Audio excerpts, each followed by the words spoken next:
Brain Dead addressed the reckless promotion of disinformation yesterday. Thank goodness, because, man, it needed to be addressed. It needed it. It really did. You're cut 14. Now, I want to reiterate a point. Okay. I made clear earlier today to the folks who have been impacted by Helene, this impact, and will be now impacted by Milton. Over the last few weeks, there's been reckless and irresponsible and relentless promotion of disinformation and outright lies about what's going on. Like what? It's undermining confidence in the people in Florida. An incredible rescue and recovery work that has been undertaken. Literally, there are thousands of fellow Americans who are putting their lives at stake and putting on the line to do the dangerous work that needs to be done now. And it's harmful to those who most need the help. Quite frankly, these lies are un-American. What lies are we talking about? There's simply no place for them. Not now, not ever. What are you talking? Give me an example of the lies and the misinformation and disinformation being disseminated here. One tweet, Pat. One tweet said, don't evacuate. Yeah, the don't evacuate. He's talking about the Helene victims, so he's talking about that FEMA's not there. FEMA wasn't there, that kind of thing. Yeah, okay, Glenn was there, and he saw, I think he said he saw one FEMA truck the whole time. Right.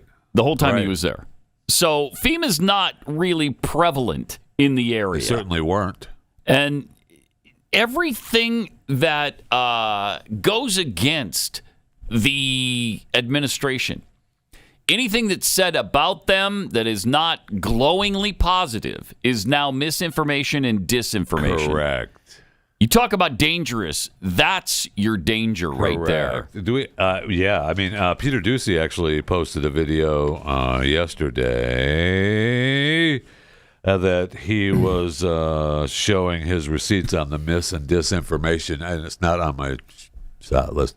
So, we're going to go over some of that because that's incredible. It's really good. Yeah, it's really good. He calls him out on his video, and it's awesome because good for him. That's exactly what you're talking about. Yeah, they're the danger. Yes, the government just trying to squelch anybody saying anything they don't like. They want to shut you down completely. These people would turn off the internet if they could. Oh yes, they'd just shut it down. If they get enough stuff they don't like, they'll shut it down. I don't have any doubt that that's in the cards. If Kamala Harris is elected. That just can't happen. Especially for the people that they don't like. So then Biden addressed the comments about the Fed controlling the weather. Here's what claims he had to are getting even more bizarre. Marjorie Taylor Greene, the congresswoman from Georgia, is now saying the federal government is literally controlling the weather. We're controlling the weather. It's beyond ridiculous. It's so stupid. It's got to stop. Have you seen the CBS report that we played yesterday? Yeah, and you seen that? People were posting this alongside a 2016 clip of John Brennan speaking about how they were manipulating the weather, geo-engineering the weather. As the CIA director, he was giving a speech talking about how they were geo-engineering the weather. And so I'm just saying. That's interesting. And him denying it so strongly makes me want to believe that it's true. Just because he denied it. Yeah, because it's so ridiculous to him. So out of the... When they've talked about it. Yes. That's ridiculous. You're morons. They're all a bunch of idiots. To even think that the federal government could control the weather. Can we play that? Where is it? I want to see that part. Claims are getting even more bizarre. Marjorie Taylor Greene, the congresswoman from Georgia, is now saying the federal government is literally controlling the weather. We're controlling the weather. It's beyond ridiculous. It's so stupid. Stupid. It's got to stop. It's got to stop. It's got to stop. People like CIA Director John Brennan need to stop saying these kinds of things. Often referred to collectively as geo-engineering. Oh. That potentially could help reverse the warming effects of global climate change. One that has gained my personal attention is stratospheric aerosol injection, or SAI. Aerosol injection, or SAI. What could go wrong? What could possibly go wrong? Nothing. A method of seeding the stratosphere with particles that can help reflect the sun's heat in much the same way that volcanic eruptions do. An SAI program could limit global temperature increases, reducing some risks associated with higher temperatures and providing the world economy additional time to transition from fossil fuels. How wonderful. This process is also relatively inexpensive.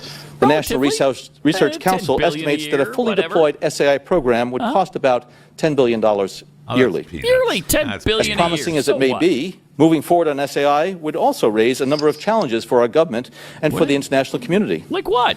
On the technical side, greenhouse gas emission reductions would still have to accompany SAI to address other climate change effects, such as ocean acidification, because SAI alone would not remove greenhouse gases from the atmosphere. On the geopolitical side, the technology's potential to alter weather patterns and benefit weather patterns certain regions of the world at the expense of other regions could trigger sharp opposition by some nations. Well, that's interesting. That is interesting. Why would they have a problem with it?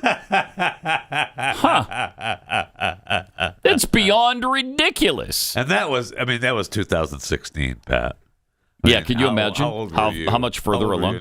I was 4. Yeah, I was 4 years old in 2016. That's what I mean. So long ago. Yeah, that was a long time ago. In technology-wise, we are a long way from 2016. Yeah, who knows? They might have it down to the point where they can actually create and direct hurricanes by now.